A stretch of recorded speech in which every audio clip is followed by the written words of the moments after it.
My name is Olivia Bennett. I'm 28 years old. And last Thanksgiving, my parents started a fight at the dinner table that didn't just ruin the holiday, it exposed a lie that had been sitting in my family for over 20 years. A lie about money, a lie about loyalty, and a lie about who my father really is. I didn't know it when I walked into that house with a bottle of cheap red wine and a forced smile. But by the end of that night, half my family wasn't speaking to each other. My mother was crying in the guest bedroom. My father had left in the middle of dinner, and I was sitting at the table staring at a document I was never supposed to see. A document with my name on it. Before I get into everything, if you're listening to this, take a second to like the video, subscribe, and comment where you're watching from. I read every single comment. And trust me, you're going to want to hear how this ends.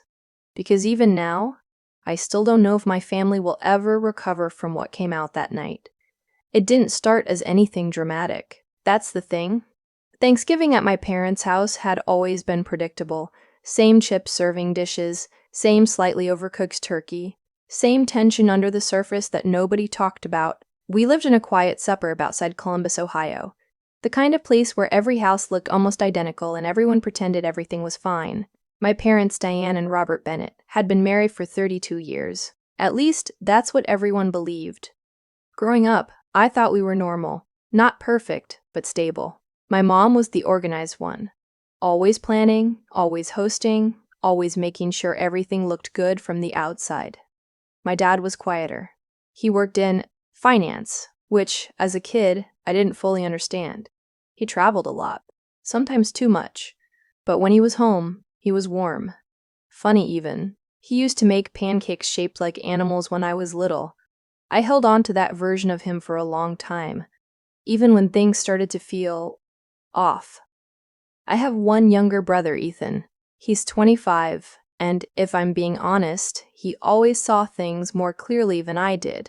Where I made excuses, he asked questions. Where I tried to keep the peace, he pushed back. We weren't super close growing up, but we had that quiet sibling understanding. The kind where you don't say everything out loud, but you both know. By the time I was in my 20s, I had moved out, gotten a job in marketing, and built a life that felt separate from my family. I had my own apartment, my own routine, my own sense of independence. But holidays always pulled me back in, and last year I almost didn't go. I remember standing in my kitchen the morning of Thanksgiving, staring at my phone. My mom had already texted me 3 times. Don't be late, your aunt is bringing dessert. Your father will carve the turkey at 4 sharp. That last message felt strange. My dad never cared about timing. That was my mom's thing. I brushed it off, grabbed my coat, picked up a bottle of wine from the corner store, and drove to the house I grew up in. The moment I walked in, something felt different. I couldn't explain it right away, but the air felt heavier, like the house was holding its breath. "Olivia!"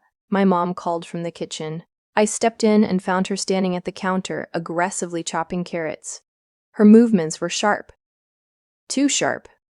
"Hey," I said carefully. She didn't look up right away, just kept chopping. "You're late." I checked the time. I was 10 minutes early. Traffic was weird, I lied. She finally looked at me, and for a split second, I saw something in her expression. Not anger? Not exactly. More like anxiety. Like she was waiting for something to go wrong. "You brought wine?" she asked. "Yeah." She nodded too quickly. "Good. Put it on the table." I set the bottle down and glanced around. "Where's Dad?" She hesitated. "Just for a second. In his office." That was unusual. On Thanksgiving, my dad was always in the living room watching football, pretending to help. I walked toward the hallway. "Don't bother him," my mom said quickly. Too quickly. I stopped. "Why? He's working on something." On Thanksgiving? That didn't make sense, but I didn't push it. Not yet. Instead, I went into the living room. Ethan was already there, sprawled on the couch, scrolling through his phone. "Hey," he said without looking up. "Hey." I sat down across from him. "What's going on?" I asked quietly. He glanced toward the kitchen, then back at me. You feel it too? I nodded. Yeah, he exhaled. They've been weird all week. How weird? He shrugged. Mom's been on edge. Dad's barely talking. That wasn't completely new. But still, did something happen? I asked. Ethan hesitated, then leaned forward slightly. I think it's about money. That caught my attention. What do you mean? He lowered his voice. I heard them arguing a couple nights ago. About what? He shook his head. I couldn't hear everything, but Mom kept saying, you promised me over and over. My stomach tightened. You promised me. That didn't sound like a small disagreement. That's not good, I said. No, Ethan agreed. We sat in silence for a moment. The TV played quietly in the background. Some football game neither of us was watching. I almost didn't come, he said suddenly. Same. He looked at me. Something's off, Liv. I swallowed. I know. Before we could say anything else, my mom called us into the dining room. Dinner's ready. Her voice was bright. Too bright, like she was performing. We took our seats. The table looked perfect. Golden turkey, mashed potatoes, green beans. Everything arranged like a magazine spread. But no one was smiling. My dad came out last. He looked tired. More than usual. His eyes flicked to me. Olivia! Hey, Dad! He gave me a quick hug. It felt rushed, distracted. Like his mind was somewhere else. We all sat down. My mom clasped her hands together. Let's say grace. Her voice wavered slightly. That wasn't like her. We bowed our heads. She started speaking. But halfway through, her voice cracked, and she stopped. Silence filled the room. I looked up. So did Ethan. My dad kept his head down. Mom? I said softly. She shook her head. I'm fine. But she wasn't. Not even close. We started eating. At first, it was quiet. Too quiet. The kind of silence that presses on your ears. Then my mom spoke. Casually. Too casually. So, Robert, my dad didn't look up. Yes? She set her fork down. Do you want to tell them? The air shifted instantly. My heart started pounding. Tell us what? I asked. My dad sighed. Diane, no, she cut in. Her voice was sharper now. Go ahead. Ethan sat up straighter. What's going on? My dad rubbed his temples. It's nothing. It's not nothing, my mom snapped. Her composure cracked. And just like that, everything started to unravel. You think they shouldn't know? She continued. You think we just keep pretending? Diane, my dad said, his tone warning. No, she said again, louder this time. Her eyes moved to me. Then to Ethan. You deserve to know. My chest tightened. Know what? She reached into the drawer beside her and pulled out a folded piece of paper. My dad stood up abruptly. Don't. But she ignored him.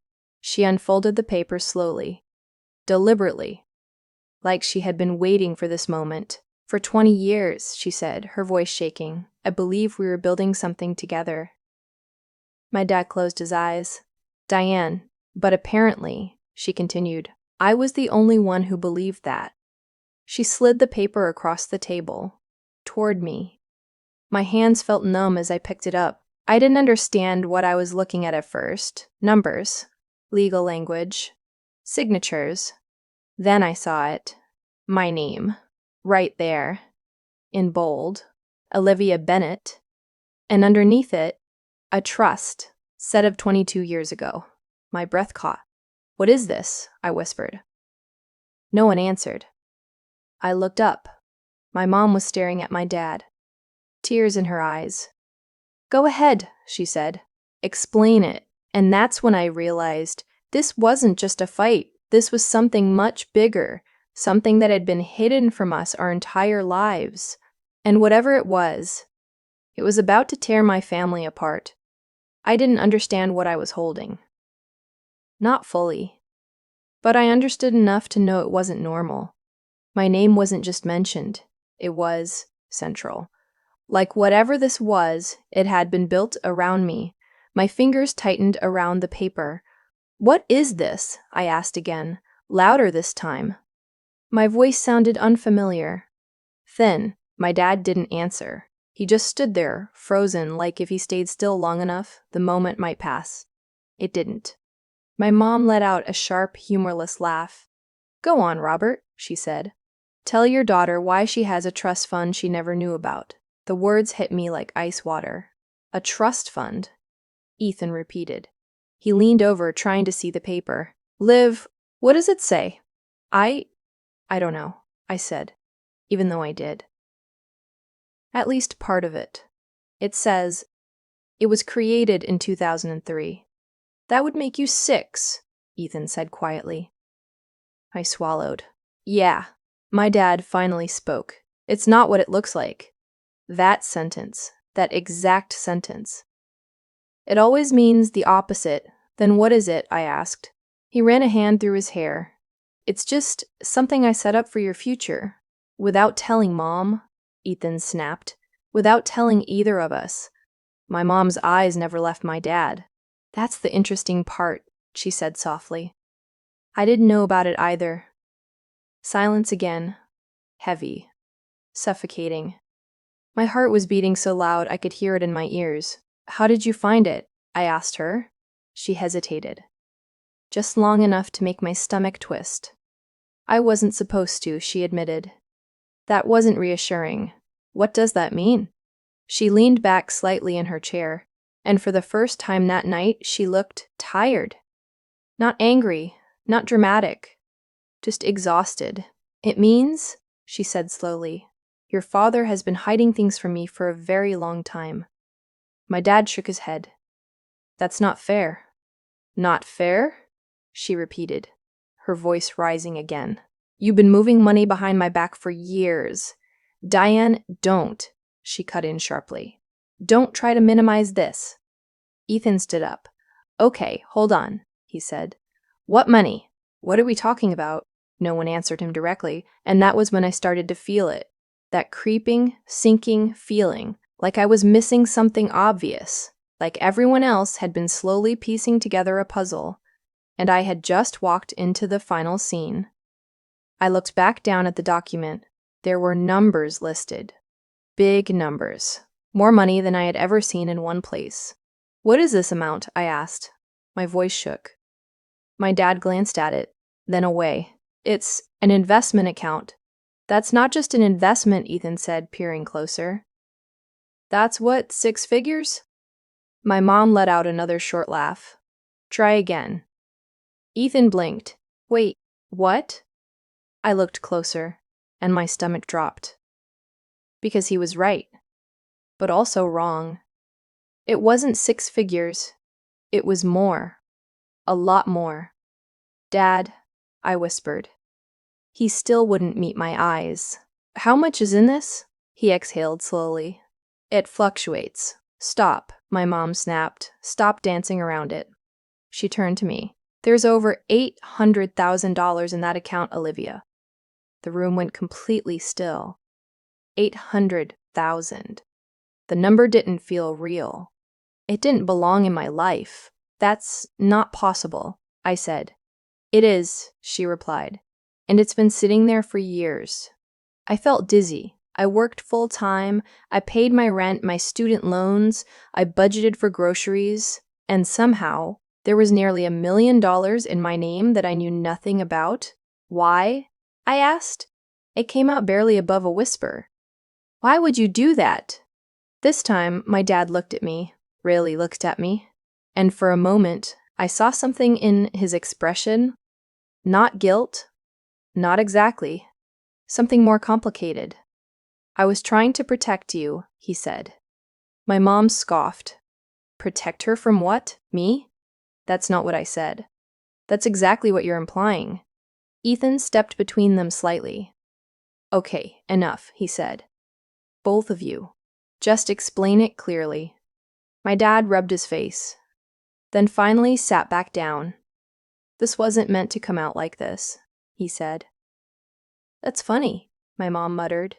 When were you planning to tell us then? On your deathbed? Diane, please.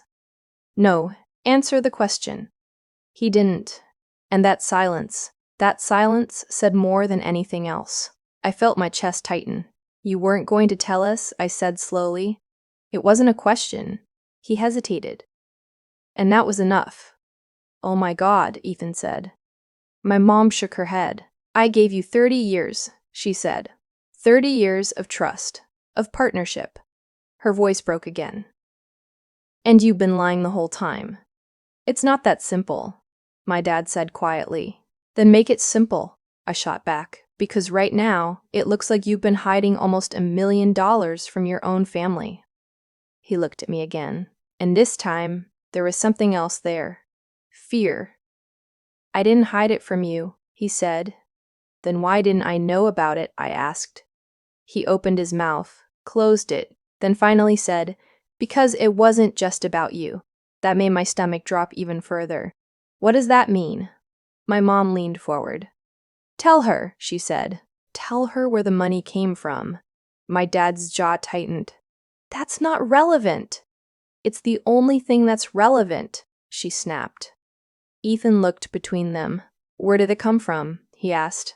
My dad didn't answer. And suddenly, everything started to shift in my mind. All the little things. All the moments that never quite made sense. His constant travel, the vague explanations about work, the way my mom always seemed slightly out of the loop. Dad, I said slowly, what do you actually do? He blinked. I told you I work in finance. That's not an answer. It is. No, I said, it's a category. Ethan nodded. She's right. When people ask what I do, I say I work in marketing. But I also say where, what company, what role. He leaned forward. You've never done that. My dad's expression hardened slightly. I didn't think it mattered. It matters now, I said. My mom laughed again, but there were tears in her eyes. Oh, it definitely matters now. Silence. Then my dad said something that made my entire body go cold. I work with private clients. That was it. That was the explanation. Doing what? Ethan pressed. Managing assets. For who? He hesitated, and that hesitation, it was everything. For individuals, he said finally. What individuals? I asked. Clients, he repeated. That's not an answer, Ethan snapped. It's the only one you're getting right now. The tension snapped again. You don't get to control this conversation anymore, my mom said sharply. Not after what you've done. I haven't done anything illegal, he said. I didn't say illegal, she replied. I said dishonest. He stood up again. I'm not going to sit here and be interrogated. Then don't, Ethan said. But you're not leaving until you explain why there's almost $1 million hidden from your family. My dad looked at him. Really looked at him. And for a second, I saw something shift. Like he was realizing something. Something about us. About this moment. You think you understand what's going on, he said quietly. But you don't. Then help us understand, I said. He looked at me again. And this time, there was something almost sad in his expression. I was trying to make sure you'd be okay, he said. No matter what happened. That sentence echoed in my mind. No matter what happened. What does that mean? I asked. But he didn't answer. Instead, he turned to my mom. You weren't supposed to find that. Her face hardened instantly. There it is, she said. That's what this is really about. What do you mean? I asked. She looked at me. Then at Ethan. I found more than just that account, she said quietly. My heart skipped. What else? Ethan asked. She hesitated. And suddenly she looked, afraid. I found other transfers, she said. Different accounts. Different names. The room felt like it tilted. Different names, I repeated. She nodded slowly. And some of them she swallowed. They didn't belong to anyone I recognized. I stared at my dad. What is she talking about? He didn't answer. Dad, I said again. Nothing. And that was the moment. The exact moment everything shifted inside me. Because it wasn't just that he was hiding money, it was how he was reacting. The silence, the deflection, the refusal to explain. It didn't feel like a misunderstanding. It felt like something darker, something deeper, something we weren't supposed to uncover. Ethan said it before I could. This isn't just about a trust fund, is it? My dad looked at him, and for the first time that night, he didn't deny it. No, he said quietly. And just like that, Thanksgiving dinner stopped being about family and started becoming something else entirely. Something none of us were prepared for. I looked down at the document in my hands again, at my name, at the money, at the date. 2003. I was 6 years old. What happened that year? I asked. No one spoke, but I could feel it. That was the year everything began, and whatever my dad had been hiding, it didn't start recently. It had been there, underneath everything, for most of my life. I just hadn't known where to look, until now. And something told me I wasn't going to like what I found. I didn't sleep that night, not really. I lay in my childhood bedroom, staring at the ceiling I used to memorize as a kid, tracing the faint cracks in the paint like they might rearrange themselves into answers. They didn't. Down the hall, I could hear my parents arguing, not loudly, not like earlier. This was quieter, more controlled, which somehow made it worse. Low voices, sharp pauses, the kind of argument where every word is chosen carefully because the truth is too dangerous to say outright. Ethan had left around midnight. He texted me before he drove off. This is bad, Liv. Don't let them gaslight you. I stared at that message for a long time, because a small, uncomfortable part of me already felt it happening. The confusion, the doubt, the urge to believe there was a reasonable explanation, that this was all just complicated, not sinister. But then I'd remember the numbers, the accounts, the look on my dad's face when my mom mentioned other names, and that feeling would come back. Cold, heavy, wrong. Around 2 a.m., the house finally went quiet. I must have dozed off at some point because the next thing I knew, sunlight was creeping through the blinds, and my phone was buzzing. Ethan, did you hear them? He asked the second I answered. Yeah? A pause? What do you think? I sat up slowly, rubbing my eyes. I think we don't know enough. That's not an answer. It's the only honest one I have right now. He exhaled. I don't trust him, Liv. That landed hard. Because Ethan wasn't dramatic. He didn't jump to conclusions. If anything, he was more measured than I was. You think he's doing something illegal? I asked. I think he's hiding something big, he said. And I think Mom's been suspicious for a while. I thought back to the night before. Her reaction. The way she said, I found more than just that account. You think she knew? I asked. Not everything, Ethan said, but enough to go digging. That made sense. Too much sense. I'm going to talk to her, I said. Alone. Good, he replied. And Liv? Yeah? Be careful.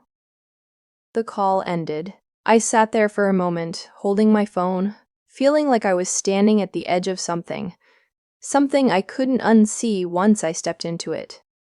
The house felt different in the morning. Quieter, but not peaceful. More like emptied out. Like whatever had been holding it together had cracked overnight. I found my mom in the kitchen. Of course, she was always in the kitchen, but this time she wasn't cooking. She was sitting at the table, a cup of coffee in front of her, untouched. Her eyes looked red, tired, older than I remembered. Morning, I said softly. She looked up, forced a small smile. Morning, honey. I sat across from her.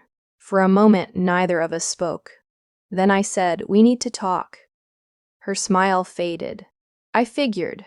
Another pause. Then I asked the question that had been sitting in my chest all night. How long have you known something was wrong? She didn't answer right away. Instead, she wrapped her hands around her coffee mug, like she needed something to hold on to. A while, she admitted. How long is a while? She looked down. Years. That word hit harder than anything from the night before. Years? I repeated.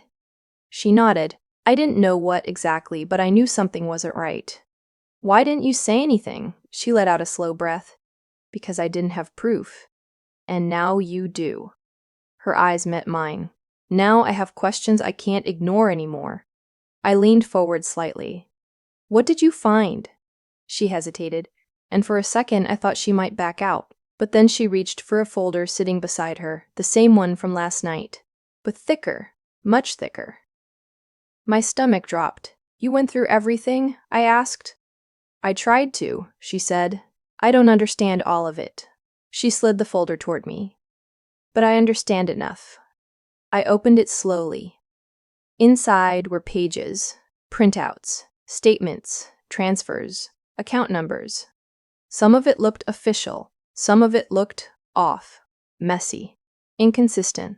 What am I looking at? I asked. Money moving, she said simply. Between accounts, different names, different dates. I flipped through a few pages. The amounts varied. Some were small, others were not. Who are these people? I asked, pointing to a name I didn't recognize. She shook her head. I don't know. That's not normal, Mom. I know. My chest tightened. This isn't just saving money for me, I said. No, she agreed. It's not. I turned another page. And then I froze, because I recognized one of the names. Wait, I said slowly. This is. I looked up at her.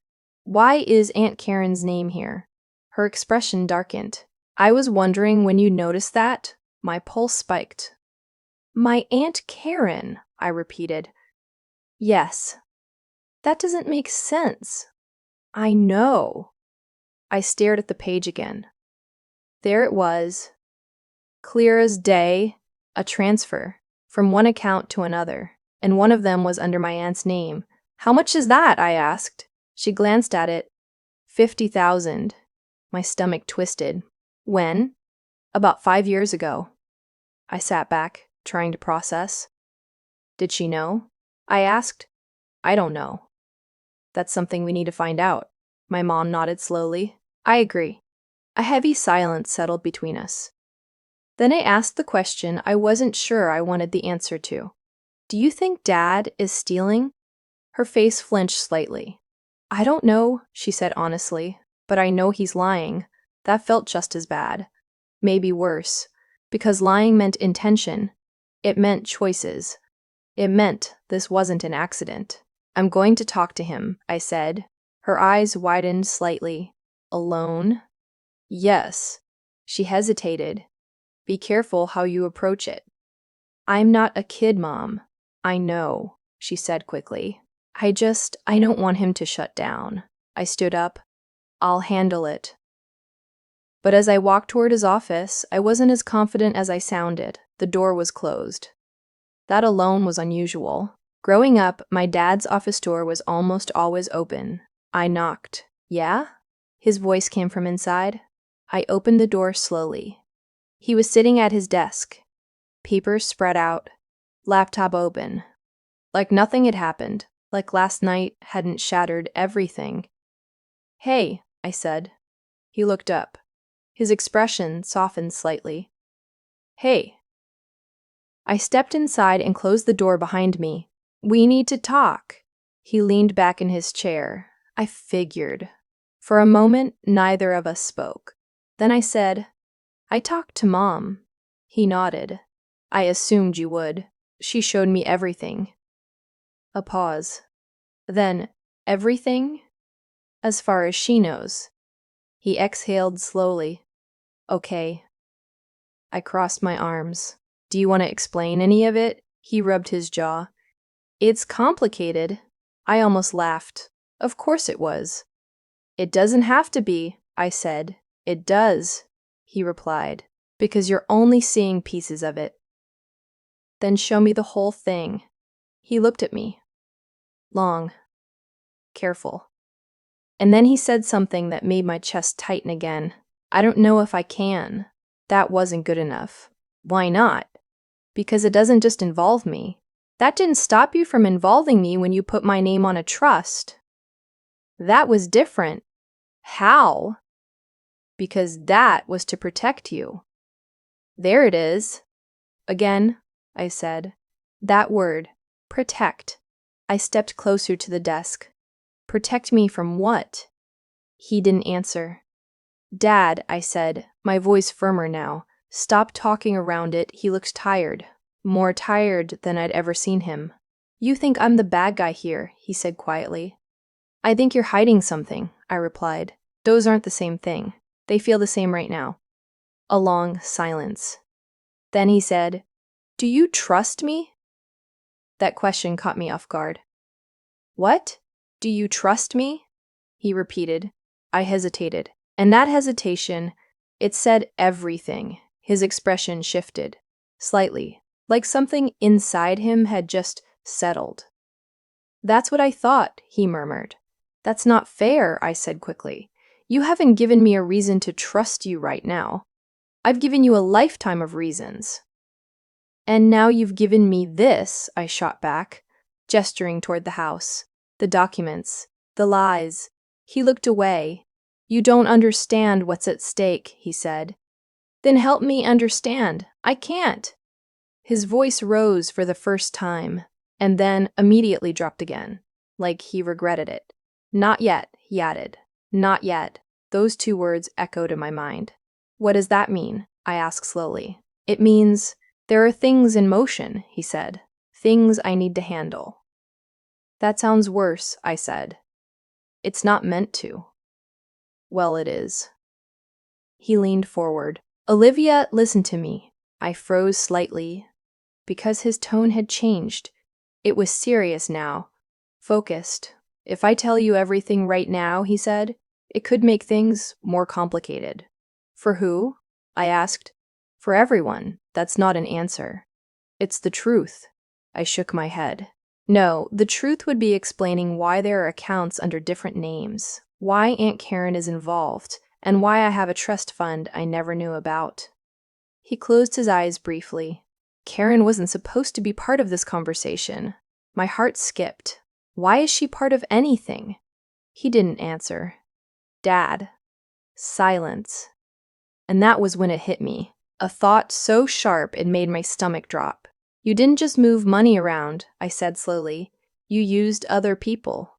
His eyes snapped open. That's not... Isn't it? I cut in. Because that's exactly what it looks like. He stood up abruptly. That's enough. No, it's not, I said, my voice shaking now. Not even close. We stood there facing each other. The space between us felt different now. Not just father and daughter. Something more fragile, more uncertain. I need time, he said finally. You've had years, I replied. And now I need days. I stared at him. And what happens in those days? He didn't hesitate this time. I fixed this. That word again. Fix. Like something was broken. Like something had gone wrong. What if you can't? I asked quietly. He looked at me. And for the first time, I saw it clearly. Fear. Real, unmistakable fear. Then we all have a bigger problem, he said. My chest tightened. What kind of problem? But he didn't answer. Instead, he sat back down, picked up a paper. And just like that, the conversation was over. Or at least, he had decided it was. I stood there for a moment longer, waiting, hoping he'd say something else.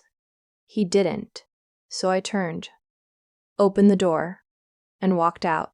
But as I stepped back into the hallway, I realized something that made my skin crawl. This wasn't just about secrets anymore. This wasn't just about hidden money. There was something else. Something bigger. Something my dad was trying to fix before we found out. And whatever it was, it scared him. A lot. And for the first time in my life, I started to wonder if I actually knew my father at all. Because the man in that office wasn't the one who used to make me pancakes shaped like animals. Not anymore.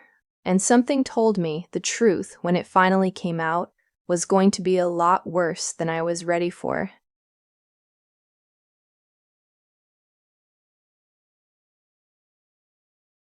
I didn't go back into my dad's office.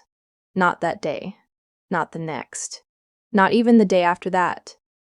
Because something had shifted inside me after that conversation. Before, I thought I was dealing with confusion. Now, I knew I was dealing with something intentional. Something controlled. And worst of all, something I wasn't allowed to see yet. Not yet. That's what he said. Like the truth had a schedule. Like I was supposed to just sit there and wait until he decided I deserved it. I didn't wait. I went home that same afternoon, packed a bag, left my childhood house without saying goodbye. My mom texted me later that night. "Are you okay?" I stared at the message for a long time, then replied, "No." She didn't respond after that, and honestly, I didn't expect her to, because we were all in the same place, floating in uncertainty, pretending we weren't already drowning. The next few days felt surreal, like my normal life was still happening. Emails, meetings, coffee runs, but everything underneath it had cracked open. I'd be sitting at my desk, nodding through a presentation, and suddenly I'd see it again, the number, $800,000, my name attached to it, a life I didn't know I had, a secret I didn't agree to. And then there were the other names, the ones that didn't belong, the ones that made everything feel wrong. Ethan called me almost every day. "You talked to him again?" he asked on Monday. "No. Mom? A little. What did she say?" I hesitated. Nothing new. That wasn't entirely true, but I didn't know how to explain it yet. Because the thing about my mom, she was changing, subtly, but noticeably. Less reactive, less emotional, more focused. Like once the shock wore off, something else took its place. Something quieter, stronger. "She's not freaking out anymore," I said. "That's weird," Ethan replied. "Yeah, or maybe it's not," he added. "What do you mean?" He paused. "Maybe she's already past the panic stage." That made my stomach tighten. "And what comes after panic?" I asked. "Action," he said. That word stuck with me. Action, because I hadn't taken any. Not really. I had questions, suspicions, but no direction, no plan. Just this growing feeling that I was missing something important. That changed on Wednesday. I was at work, trying and failing to focus, when my phone buzzed, a name I hadn't seen in months. Maya. I stared at it for a second, then answered. Hey, she said. Her voice was calm, too calm. "How are you?" I almost laughed. "Is that a real question?" "Fair." A pause. Then she said something that made my chest tighten. "Your mom called me." I froze. "What?" "She said you might need someone to talk to." I leaned back in my chair, processing. "That's unexpected." "Yeah," Maya said softly. "That's what I thought too." Maya had been my best friend in college, the kind of friend who saw everything, the kind who noticed patterns before you did. We drifted a little after graduation, life, distance, different schedules, but whenever something serious happened, she was still the person I trusted most. "What did she tell you?" I asked. "Not much," Maya said, "just that something was going on with your family." I exhaled slowly. That's one way to put it. Another pause. Then she said, "Olivia, I think I know what this is about." My heart skipped. "What?" "I'm not 100% sure," she said carefully, "but based on what you've told me before, and what your mom hinted at," her voice lowered slightly, "I think your dad's been moving money for a long time." My grip tightened on my phone. "I know that part." "No," she said. "I mean, not just for you." A chill ran down my spine. "What are you saying?" "I think he's been using other people's names to hold money." I stood up slowly, stepping out of my office into the hallway. "Why would he do that?" "To hide it." "From who?" She hesitated. And that hesitation, it made everything feel heavier. "I don't know yet," she admitted. "But Olivia," her voice softened. "This isn't normal. I know that." "No," she said. I mean, it's not just suspicious. It could be illegal. The word hit like a punch. Illegal. I pressed my back against the wall. That's a big assumption, I said. It is, she agreed. But think about it. I am thinking about it, I snapped, constantly.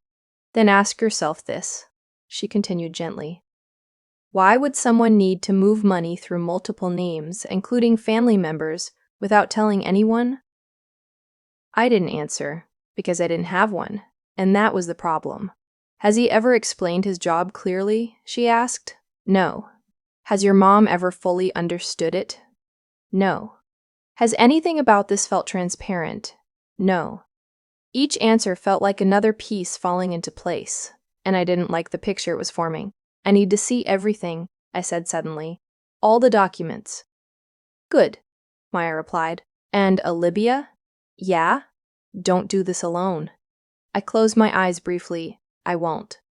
But even as I said it, I wasn't sure that was true, because part of me still wanted to believe my dad had a reason. A good one.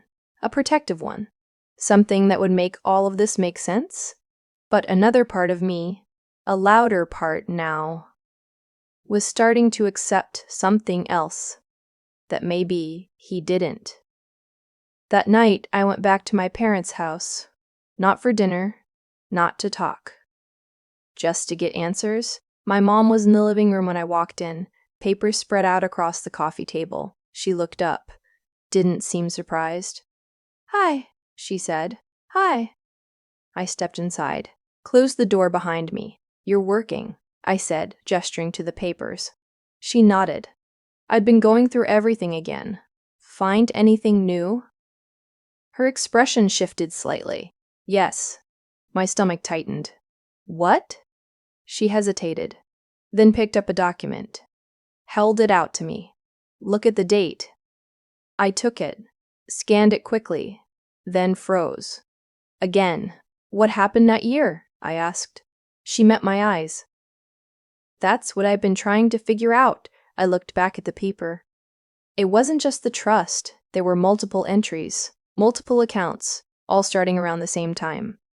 That's not a coincidence, I said. No, she agreed. It's not. A heavy silence settled between us. Then I asked the question that had been building in my chest for days. Do you think Dad did something back then? She didn't answer right away. And that told me everything. I don't know, she said finally, but I think whatever started this, her voice dropped slightly. It's still going on. That made my chest tighten. Why? Because the accounts are still active? I stared at her. And the names? I asked. Some are new. New. That word hit hard. So he didn't just do this once, I said. He kept doing it. Yes. My hands felt cold. Mom, I swallowed. What if this isn't just about money? She looked at me. What do you mean? I mean, what if there's something else tied to it? She hesitated. I've thought about that. And I don't like where that leads. Neither did I. Not even close. We sat there in silence for a moment. Then she said something that changed everything.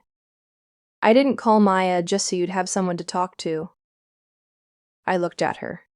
What? I called her because I know she's smart, she said, and because I knew she'd help you think clearly.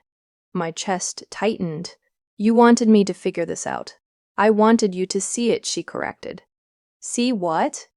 The pattern. I stared at her. And now that I do, she leaned forward slightly. Now we need to be careful. Careful of what?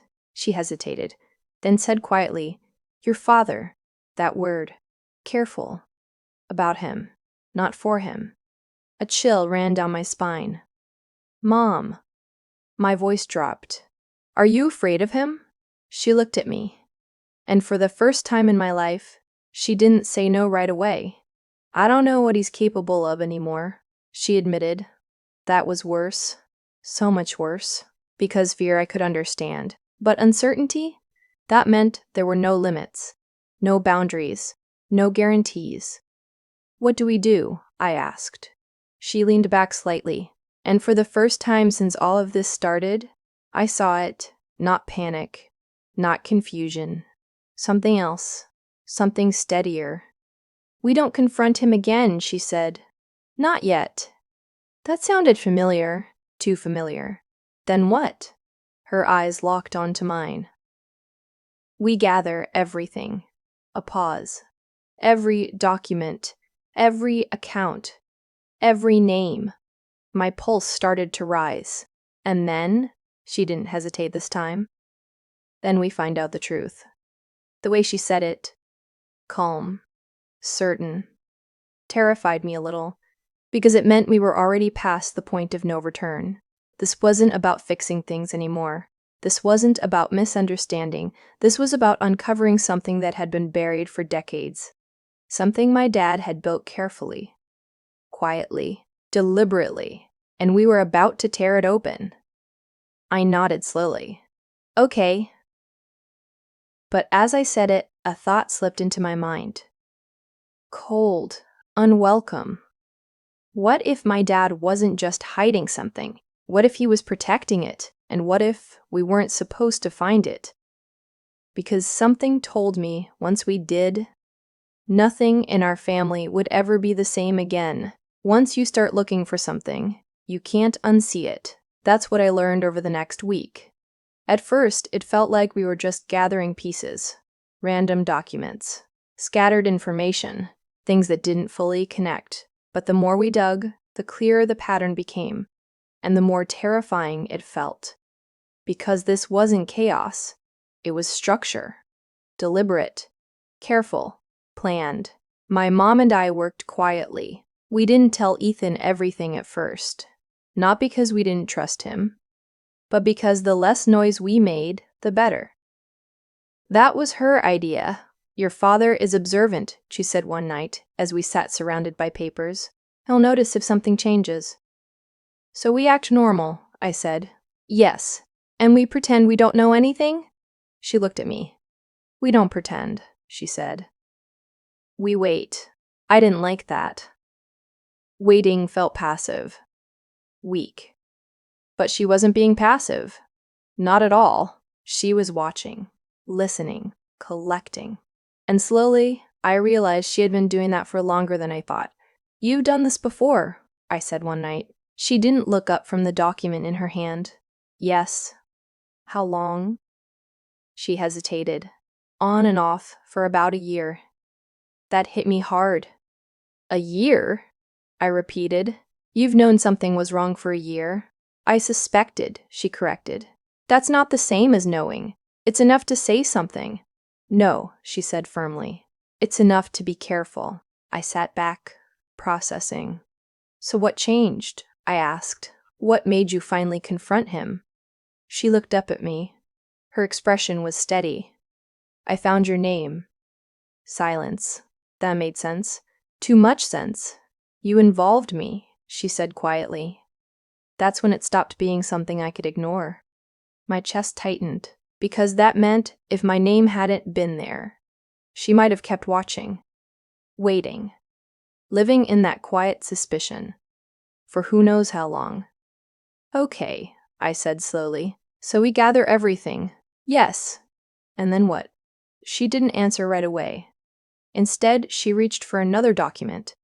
This one looked different, more official, stamped, signed. "Then we use it," she said. I frowned. "Use it how?" She slid it across the table. "Read that." I picked it up, scanned the first few lines, and immediately felt my stomach drop, because this wasn't just a bank statement. It was legal, very legal. "What is this?" I asked. "A trust amendment," she said. "From 3 years ago." I blinked. "Amendment?" "Yes." I kept reading, and then I saw it, a clause, buried halfway through. My name again. But this time, it wasn't just about money. "What does this mean?" I asked, my voice tightening. She watched me carefully. "It means," she said slowly, "that if certain conditions are met," I looked up, "you gain full control of the account." My pulse spiked. What conditions? She hesitated, and that hesitation made everything feel heavier. Read the next paragraph.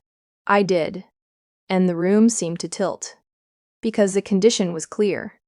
Simple. Cold. In the event of legal investigation or financial dispute involving the primary account holder, I stopped reading. My hands felt numb. This activates? I whispered. She nodded. Yes. Silence. Loud. Deafening. This isn't just a trust, I said slowly. No, she agreed. It's a contingency. For what? I asked. But I already knew the answer. She said it anyway. For when something goes wrong. My chest tightened, so he expected something to go wrong, I said. Yes, and he planned for it. Yes. And he planned for it. Yes. I set the paper down carefully, because suddenly, everything felt different. This wasn't just about hidden money. This was about preparation. For consequences. For exposure. For something bigger than we had even considered. He knew, I said.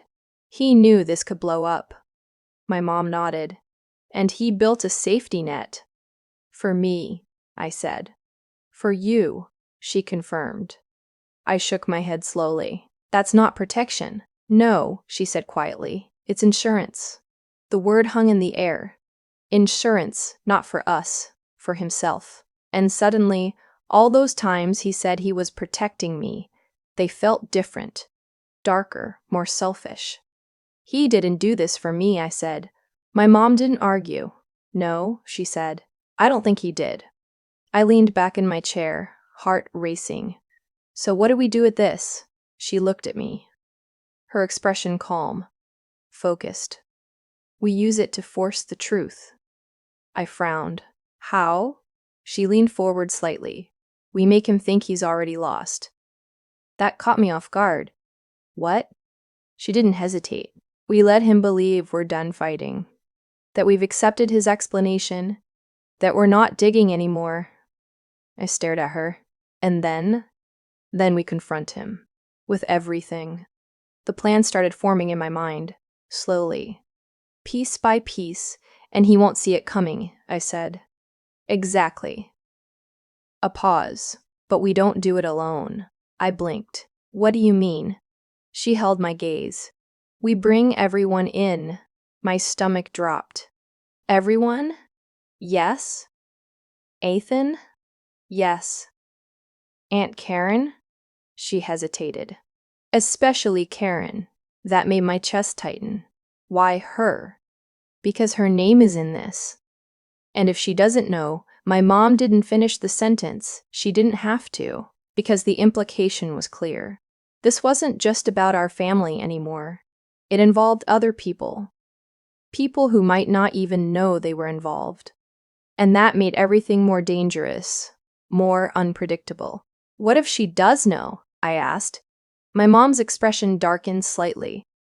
Then we have a different kind of problem. I swallowed. Okay. I took a breath. So we gather everything. We act normal. We set up a confrontation. Yes. And then we expose him. Yes. And then we expose him. Yes. The words felt heavy, final, like once we said them out loud. There was no going back. Where? I asked. Where do we do this? She didn't hesitate. Christmas. I froze. What? She nodded. Everyone will be there. It will feel natural, and he won't suspect anything. My heart started pounding. That's weeks away. Good, she said. That gives us time. Time. To prepare, to gather more evidence, to build a case. But also, time to sit with it, time to live in the same space as him, pretending everything was fine. That's gonna be hard, I admitted. I know. But it's necessary. I nodded slowly. Because she was right. If we rushed this, if we confronted him too soon, we might lose whatever advantage we had. And right now, that advantage was everything.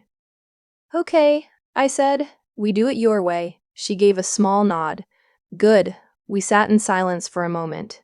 Then I asked the question that had been sitting in the back of my mind. What if he figures it out? Her expression didn't change. Then we adapt. And if he tries to stop us? She held my gaze. He already has. That was true. In every conversation, every deflection, every not yet. He had been controlling the narrative, controlling the timing, controlling us. But not anymore. Not if we did this right. That night, I went home with a folder of copies, my own set of the truth, or at least pieces of it. I spread everything out on my kitchen table, just like my mom had done, and for the first time, I didn't feel confused. I felt focused. Because now, there was a plan, a direction, a purpose. We weren't just reacting anymore. We were preparing. And my dad, he had no idea. Over the next few weeks, everything became a performance. Family dinners, casual conversations, normal routines, all of it felt staged, artificial, like we were actors in a play he didn't know he was part of. I smiled when I needed to, nodded at the right moments, pretended I had let it go. And slowly, he relaxed. I could see it, in the way he spoke, in the way he stopped watching us so closely, in the way he started believing. He had gotten away with it. That was the hardest part, watching him act normal, like nothing had happened, like we hadn't seen everything, like we were still in the dark. But underneath it all, we were getting ready. And as Christmas got closer, the tension built, not explosive, not loud, but tight, controlled. Like a wire pulled just a little too far, Ethan was the last piece. We told him everything a week before. He didn't react the way I expected. He didn't yell, didn't panic, he just sat there. Quiet, processing. Then he said something that made my stomach twist. I knew it was bad, he said, but not this bad. Yeah, I said softly. Same. He looked at me, then at Mom. So what's the plan? We told him. Every detail, every step. And when we finished, he nodded. Okay. That was it. No hesitation. No doubt. Just okay. And that's when I realized we were all in. Completely. No one was backing out. No one was second-guessing. We were going to do this. And my dad still thought he had already won. Christmas came faster than I expected. Too fast. The house looked the same. Decorated, warm, normal. But underneath it, everything had changed. I walked in that morning with the same feeling I had on Thanksgiving. That heaviness. That tension. But this time, I knew why. Because tonight, everything was going to come out. Every lie, every secret, every hidden account. And there would be no more not yet, no more waiting, no more pretending, just the truth. And I had no idea if our family would survive it. Christmas felt too normal. That was the first thing that unsettled me. The tree was lit, soft golden lights reflecting off ornaments I had helped hang years ago. The same ones my mom insisted on using every year, even when some of them were chipped or faded. The smell of cinnamon and pine filled the house. Music played quietly in the background. Everything looked like a memory, like nothing had changed, but everything had. I stood in the doorway for a moment longer than necessary, just watching. My dad was in the living room, adjusting something on the mantel. My mom was in the kitchen, moving with that same controlled calm she had perfected over the past few weeks. Ethan was already there, leaning against the wall, arms crossed. He glanced at me, gave the smallest nod. It wasn't reassurance, it was confirmation. Tonight. I stepped inside, closed the door behind me, and just like that, the final act began. Olivia, my dad said, turning toward me with a smile. A real one. Or at least, a convincing one. Hey, Dad. He walked over and hugged me. And for a split second, I felt it. That old familiarity. That warmth. The version of him I used to trust without question. It almost made me hesitate. Almost. Glad you made it, he said. Wouldn't miss it. That wasn't a lie. Not exactly. I wouldn't miss this for anything. Because tonight, I was finally going to see who he really was. Dinner started the same way Thanksgiving had. Same table, same chairs, same quiet tension under the surface. But this time, it was controlled, directed. Every movement felt intentional. My mom led the conversation lightly. Safe topics. Work, weather. Holiday plans, Ethan played along, so did I. And my dad, he relaxed. I could see it happening. Little by little, the way his shoulders dropped, the way his voice softened, the way he started believing everything was fine, that we had moved on, that whatever happened on Thanksgiving was over. It wasn't. Not even close. Dessert came and went, plates were cleared, the moment stretched, hovered. And then my mom set her fork down, gently, deliberately. The sound was quiet, but it cut through everything. "Robert," she said. My dad looked up. "Yes?" Her voice didn't shake this time. "Not at all. I think it's time." The room went still. Completely. My heart started pounding, but my face stayed calm because this was it. The moment we had been building toward. My dad frowned slightly. "Time for what?" My mom didn't answer right away. Instead, she reached down and pulled out the folder, the real one, thick, heavy, full. She placed it on the table, right in front of him, and slid it forward, slowly, carefully, like she was placing a final piece on a chessboard. His eyes dropped to it, and for the first time that night, I saw it. The shift. Subtle, but unmistakable. "What is this?" he asked. "You know what it is," she replied. His jaw tightened slightly. "I thought we were done with this." Ethan leaned forward. "We're not." Silence. Then my dad looked at me, like he was searching for something. Support, doubt, anything. I held his gaze, didn't say a word, and in that moment, I think he understood. We weren't backing down. Not this time. "You went through my things," he said quietly. "That's what you're focusing on?" my mom asked. He ignored her. "This is private." "No," she said firmly. "It stopped being private when you involved all of us." His eyes flicked back to the folder. Then to her. "What do you want?" he asked. The question hung in the air. Simple, but loaded. My mom didn't hesitate. The truth. A pause. Then she added, "All of it." He leaned back in his chair, exhaled slowly, like he was buying time, like he was deciding something. "You're overreacting," he said finally. That was his first mistake. Ethan let out a short, sharp laugh. "Seriously? This isn't what you think it is," my dad continued. "That line doesn't work anymore," I said. His eyes snapped to me. "Olivia, no," I cut in. "Don't." My voice was steady, stronger than I felt. "You've had weeks," I said. "We gave you time. We waited. And you didn't fix anything."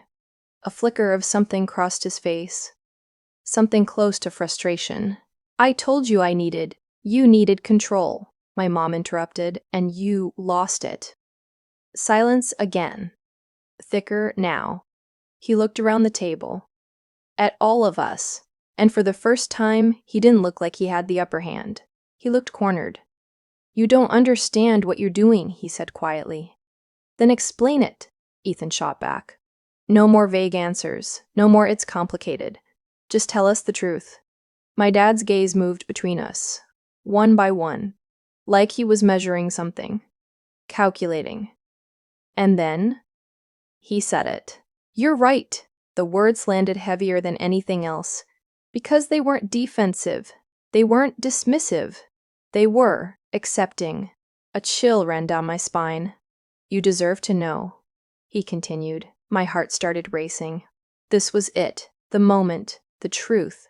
And somehow, I wasn't ready. "I didn't tell you before," he said, "because I was trying to protect you."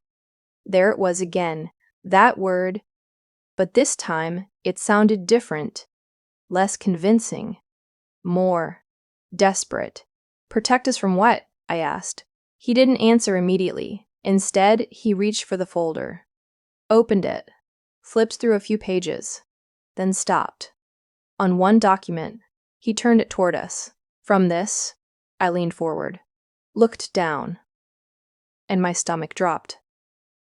Because this wasn't a bank statement. It wasn't a trust. It was something else entirely. An investigation notice. Official, stamped, dated, recent. What is this? Ethan asked. My voice barely came out. Is this federal? My dad nodded. Yes. The room went completely silent. They've been looking into financial irregularities, he said, for a while. My chest tightened. And you're involved? He hesitated, then nodded again. Yes. Everything inside me went cold. How long? My mom asked. Years. The same word she had used. But now, it meant something else entirely. What did you do? I whispered. He closed his eyes briefly, then looked at me. I moved money. I managed assets. But not always the way I was supposed to. My pulse spiked. You mean illegally? He didn't answer directly. But he didn't deny it either. That's why the accounts exist, he said. That's why the names are different. To hide it, Ethan said flatly. Yes. The word hit like a gunshot. Everything we suspected, confirmed. But somehow, still worse than we imagined. And my name? I asked. Why am I in this? His expression softened slightly. That was the only part that was real. I froze. What? The trust, he said. That money is clean. It's yours. I made sure of that. My head spun. So you used everyone else, but not me.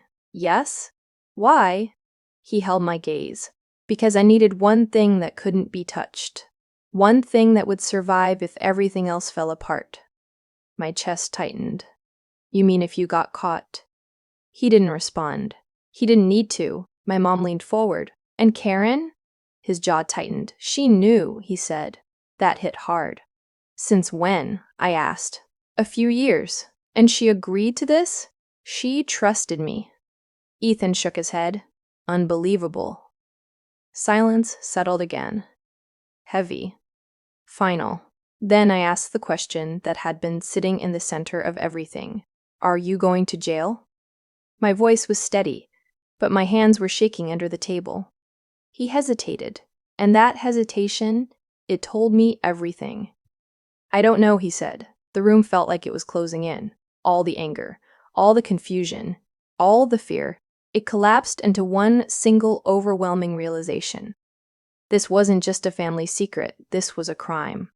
A long-term, calculated, deliberate crime, and we had been living inside it, without knowing, for most of our lives.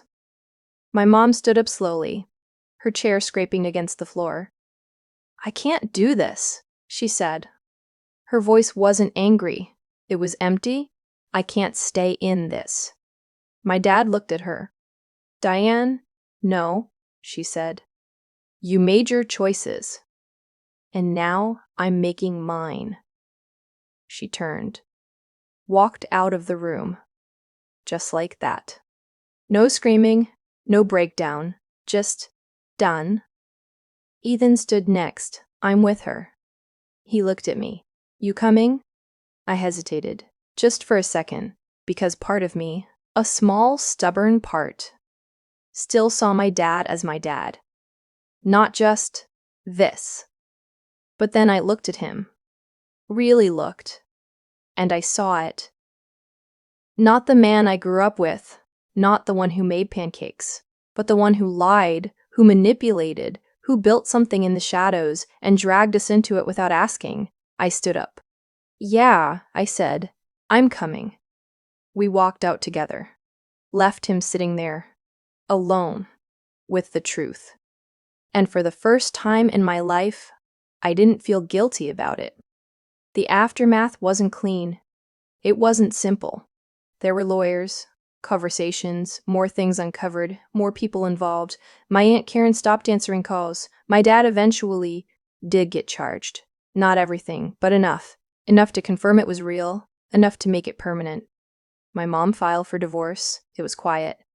Quick, like she had already let go before the papers were signed. And me?